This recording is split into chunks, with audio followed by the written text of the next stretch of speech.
창세기 38장 24절에서부터 30절까지 말씀, 이 말씀을 제가 봉독하겠습니다. 석 달쯤 후에 어떤 사람이 유다에게 일러 말하되 내 며느리 다말이 행음하였고 그 행음함으로 말미암아 임신하였느니라. 유다가 이르되 그를 끌어내어 불사르라. 여인이 끌려 나갈 때 사람을 보내어 시아버지에게 이르되 이 물건 임자로 말미암아 임신하였나이다. 청하건대 보소서 이 도장과 그 끈과 지팡이가 누구의 것이니까 한지라. 유다가 그것들을 알아보고 이르되 그는 나보다 옳도다. 내가 그를 내 아들 셀라에게 주지 아니하였음이로다 하고 다시는 그를 가까이 가지 아니하였더라. 해산할 때에 보니 쌍태라. 해산할 때에 손이 나오는지라.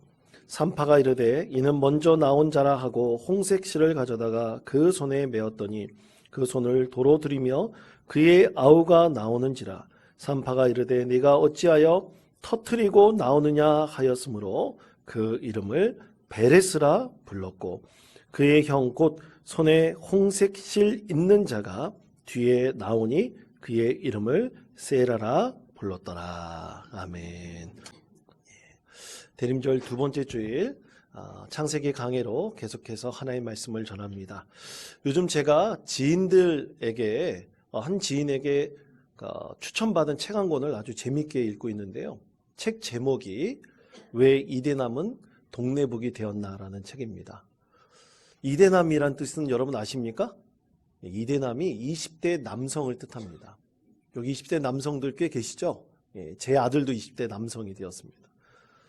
그런데 제가 이 책을 추천받고 읽은 이유가 50대인 저하고 20대인 제 아들하고 도저히 대화가 안 돼요. 공통점이 하나도 없는 것 같습니다. 생각 자체가 너무나 달라요. 그래서 좀 20대를 이해해 보려고 책을 읽었는데 참 많이 도움이 되더라고요. 여러분, 저희 나이 때 또 40대 또 그 밑이라고 하면 30대이신 남성들의 사회적인 인식과 지금 20대 그리고 밑에 있는 10대 이 아이들 남성들의 사회적인 인식은 너무나 큰 갭이 있습니다. 하나 예를 들어본다면 여러분 이제 결혼을 해서 이제 부부가 되었을 때 이제 육아에 대한 것 그리고 서로 가사분담에 대한 것 여러분은 어떤 인식을 갖고 계십니까? 한 2008년도에 20대 남성들 2008년도에 20대 남성이라면 지금이 30대 중반 정도 됩니다. 이 20대 남성들에게 물어봤어요. 육아나 또 그리고 이 분담하는 것 가사 분담하는 것에 대해서 어떻게 생각하는지 그랬더니 남성들은 대부분 44%가 찬성을 했습니다. 당연히 그렇게 공동으로 분담해야 된다고 찬성을 했어요. 근데 2020년 지금 20대 이대남들에게 물어봤습니다. 그랬더니 무려 86%가 찬성을 했습니다. 대단하죠? 86%면 대부분 다 당연히 육아 분담을 서로 공동으로 해야 된다. 또 가정의 여러 가지 일도 공동으로 분담해야 된다고 동의한 거죠. 그러니까 저희 나이 때와 또 무려 30대에 되신 그 남성들과 20대의 남성들은 생각 자체가 너무나 틀려요. 그래서 이 책에서 말하는 것은 그렇게 생각의 차이가 있는 이 남성들이 차별받고 있다는 겁니다. 20대 남성들이 차별받고 있다는 거예요. 예를 들어서 실제 있었던 일입니다. 이 성균관 대학교에서 어떤 학생이 이제 군복무를 마치고 복학을 했어요. 그리고 예비군 훈련을 가려고 교수님께 카톡으로 이 예비군 훈련에서 공결 처리를 했으면 좋겠는데 필요한 서류가 무엇입니까? 라고 문자를 보냈어요. 카톡을 보냈더니만 교수님이 이렇게 답신을 보냈다고 합니다. 조국과 나 자신 포함해서 가족을 지키는 일이시니 헌신하시고 결석에 대한 1점 감점은 결석이라는 사실이 안 바뀌니 인내로서 받아들이시라 꼰대로서 권유드립니다. 이렇게 답신을 보냈다고 합니다. 그러니까 그냥 감점 받는 게 당연하다고 받아들이라는 거예요. 근데 이게 성균관대에서도 비슷한 일이 있었습니다. 여러분 공결 처리하는 것은 법으로 정해져 있습니다. 그걸 어기면 3년 이하의 징역도 또 3천만 원 이하의 벌금도 받게 되었어요. 근데 교수가 그걸 하기 싫어서 자기의 뜻대로 의지대로 이 학생의 정당한 요구를, 그것도 20대 남성의 요구를 받아들이지 않은 거죠. 또 이런 예도 있었습니다. 여러분, 저도 비록 군대를 갔다 왔지만, 방위로 갔다 왔지만 그 겨울이 되면 가장 싫은 게 하나 있었어요. 그것은 훈련이 아니라 연병장 눈치 주는 것이 그렇게 싫었습니다. 얼마나 그것이 힘든지 아직도 기억이 생생히 납니다. 그런데 여러분, 위문편지 있잖아요. 저도 초등학생 때 위문편지를 썼는데 위문편지가 그렇게 쓰고 싶지는 않더라고요. 그래도 나라를 위해서 헌신하는, 섬기는 이 국군 장병들 생각해서 아주 잘 높여서 존경하는 마음으로 그 위문편지를 쓴 것이 기억이 납니다. 그런데 한 고3 여학생이 위문편지를 썼는데 너무나 하기 싫었던지 이 위문편지에 이 국군 장병, 자기 보면 오빠 뻘 되는 그런 국군 장병들이죠. 그 국군 장병들에게 조롱 섞인 말로 편지를 썼습니다.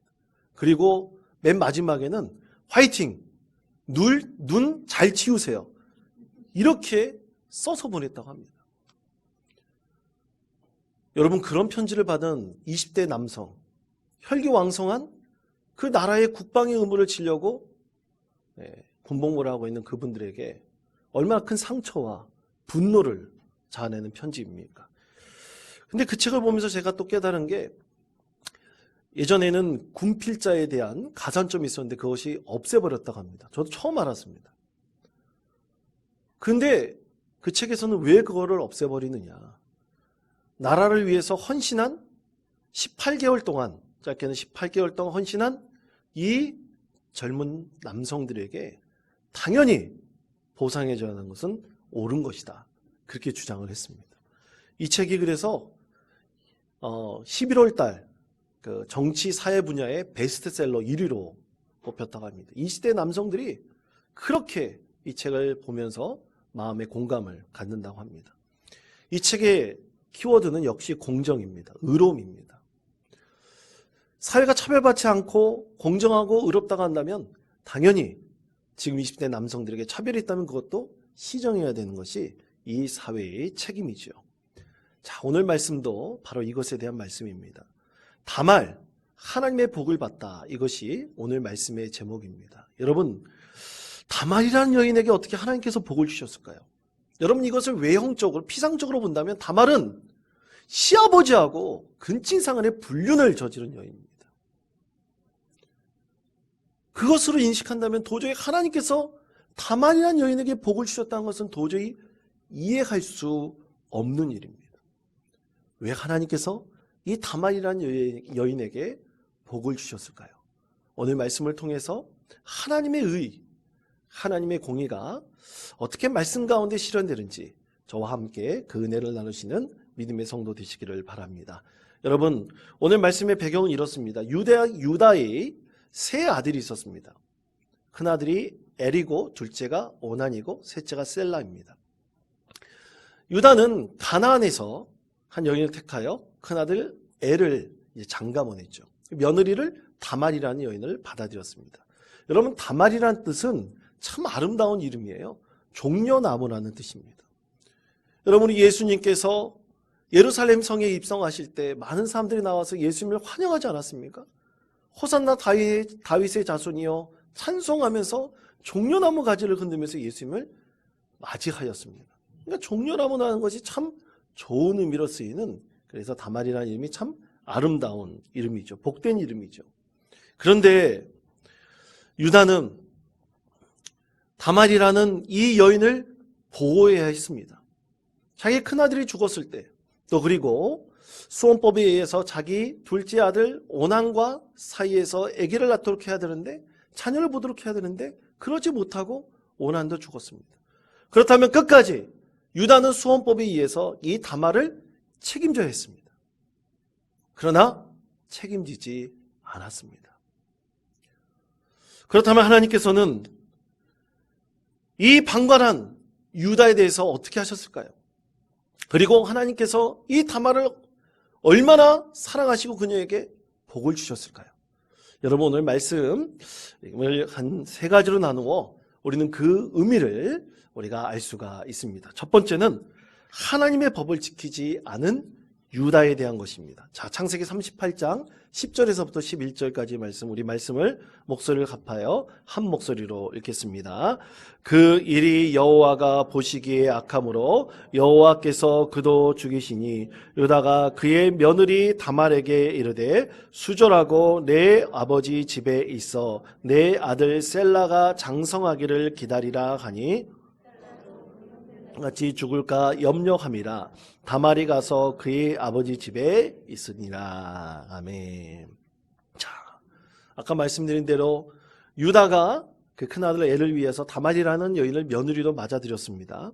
그런데 여러분, 38장, 창세기 38장의 말씀을 쭉 읽다 보면 엘이 하나님 앞에 악한 일을 저질러서 하나님께서 그를 치셨다고 말씀하고 있습니다. 근데 성경에는 말씀에는 어떤 죄를 지었는지에 대해서는 말씀하고 있지 않아요. 그런데 확실히 아는 것은 죽을 만큼의 죄를 지었다는 겁니다. 그래서 하나님께서 치셨죠. 그래서 수원법에 의해서 이 둘째 아들인 오난을 통해서 이 며느리 다말이 자녀를 보게 하도록 했습니다. 그런데 오난도 하나님께 죄를 지었습니다. 후손을 보게 하기 싫은 거예요. 그 책임을 자기가 져야 됩니다. 그러니까 싫은 거예요. 그래서 그 책임을 방관해 버렸습니다. 그랬더니 하나님께서 그 오난도 치셔서 그도 죽고 말았습니다. 유다의 두 아들이 하나님 앞에 악을 범했습니다. 책임져야 될 것을 책임지지 않았습니다. 그 다음에 유다는 나중에 이 셀라가 장성하면 이 다말을 통해서 자녀를 보게 하여 다말에 대한 책임을 다해야 됐습니다. 그런데 유다는 그렇지 않았습니다. 장성함에도 불구하고 그냥 불쌍한 여인 다말을 내팽개쳐 버렸습니다. 그렇게 가족을 책임지게 하는 것이 하나님의 공이고 하나님의 뜻이었는데 유다는 그 뜻을 절대로 수행하지 않았습니다. 이유가 있었죠. 그 이유가 뭘까요? 오늘 성경 말씀 여러분 잘 보면 그 형들같이 죽을까 염려함이라고 그랬어요. 그런데 여러분, 엘과 오난이 죽은 이유는 뭡니까? 하나님께 악을 범했기 때문에 죽은 거예요. 다말 때문에 죽은 것이 결코 아닙니다.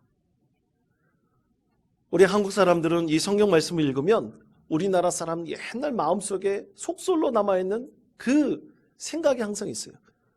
며느리가 잘 들어와야지 집안이 잘 된다. 반대로 며느리가 잘못 들어오면 집안이 어떻다고요? 망한다. 심한 말로 여자는 3일 동안 때려야지 된다. 암탉이 울면 뭐가 망한다고요? 집안이 망한다. 여러분, 이런 말도 안 되는 속설이 우리의 심령 가운데 사실 무의식적으로 남아 있습니다. 자꾸만 이 말씀을 읽으면 그게 생각이 나요. 반대로 말해보면 오늘날 20대 남성들이나 20대 여성들에게 이런 말하면 웃습니다. 역으로 장인 장모님은 그렇게 얘기할 거예요. 사이가 잘 들어야지 우리 집이 흥한다. 그렇게 얘기하는 시대가 되어버렸습니다. 도저히 있을 수가 없는 얘기죠. 여러분, 유다는 그의 아들 둘이 하나님의 법을 따르지 않아서 죽었다는 사실을 감춰버렸습니다. 오히려 그 죄를 그의 며느리 다말에게 이양시켰습니다. 여러분, 다말이라는 여인은 불쌍한 여인입니다. 왜 수원법이 생겼겠습니까? 당시에 가족들이 이렇게 불쌍하게 과부된 여인을 책임지지 않으면 살 수 없는 시대입니다. 도저히 생명을 유지하고 살아갈 수 있는 소망이 없는 시대가 바로 그 시대였습니다. 그래서 수원법이 생긴 것이죠. 지금 수원법이라는 것은 있을 수도 없는 일이죠. 근데 그 당시에는 하나님께서 또 세상 관념상 이런 불쌍한 여인들을 구원하고 살릴 길이 바로 가족들이 책임지는 것밖에 없었기 때문입니다. 그런데 사랑하는 성도 여러분, 오늘 유다를 보십시오. 그는 정직하지 못했습니다. 하나님께서는 정직한 자에게 반드시 복을 주십니다. 정직한 척했던 유다에게는 하나님께서 복을 주시지 않습니다. 오히려 유다는 자기 아내가 죽었을 때 길거리에서 자기의 정욕을 채우려고 한 여자와 음행의 죄를 범하였고, 그것이 나중에 자기 며느리 다말인 줄 알고 그것을 감추려고만 했습니다. 그러나 여러분, 유다가 만약 이 며느리 다말에 대한 책임을 다 했다면 어떻게 되었을까요? 셀라가 장성했을 때 이 다말에게 자손을 이어가도록 해주었다면 어떻게 되었을까요? 가족을 건사하고 책임을 다했다면 하나님께서는 반드시 셀라에게 큰 복을 주셨을 것입니다. 하나님의 법을 따른 자에게는 반드시 하나님께서 복을 주십니다. 사랑하는 성도 여러분, 우리 연말 다 마치기 전에 우리가 하나님 앞에 혹시 마음에 비친 것이 있다면 다 하나님 앞에 회개하십시오. 하나님께서 하나님의 법을 따르는 믿음의 사람에게는 반드시 복을 주시고 은혜를 베풀어 주실 것입니다. 두 번째로, 유다와 너무나 다르게 하나님의 법을 따르는 다말이란 여인에 대해서 하나님께서 말씀을 하십니다. 자, 오늘 우리에게 주신 하나님의 말씀, 창세기 38장 24절에서부터 26절까지 말씀입니다. 우리가 읽은 말씀, 이 말씀을 다 같이 한 목소리로 읽겠습니다. 석 달쯤 후에 어떤 사람이 유다에게 일러 말하되 내 며느리 다말이 행음하였고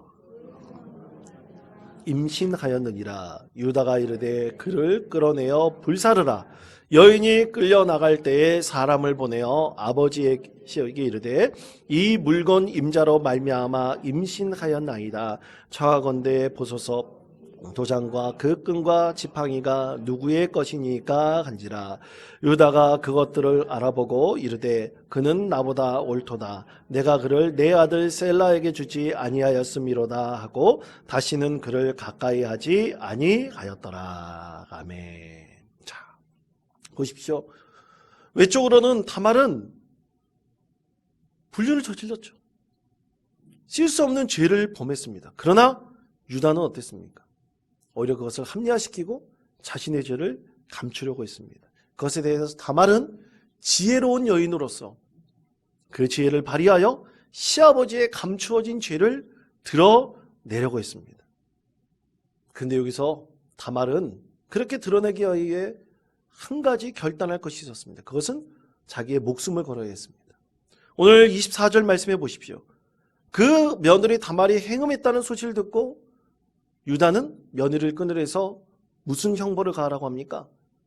불사라 죽이라고 했습니다. 화형시키라고 했습니다. 그 죄로 인해서 죽을 만큼의 엄청난 죄라는 것을 그렇게 판단하고 있었죠.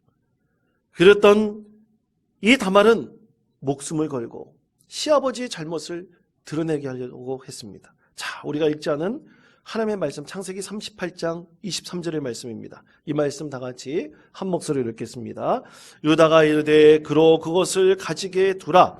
우리가 부끄러움을 당할까 하노라. 내가 이 염소 새끼를 보냈으나 그대가 그를 찾지 못하였느니라. 아멘. 자, 유다는 하룻밤 자기 아내가 죽은 다음 정욕을 채우기 위해서 한 여인을 만나서 잠자리를 했죠. 그리고 그녀에게 담보물을 맡겼습니다. 그런데 자기의 부끄러움을 가리려고 오늘 우리가 읽지 않은 말씀을 쭉 38장에 있는 말씀을 쭉 읽다 보면 이 유다는 자기의 친구 아둘람을 보내서 이 여인을 찾도록 했어요. 그리고 염소 한 마리와 같이 보냈습니다. 그래서 담보물을 염소와 바꿔서 찾아오라고 그랬어요. 조용하게 은밀하게 처리하려고 했습니다. 그러나 그 여인을 찾지 못했죠.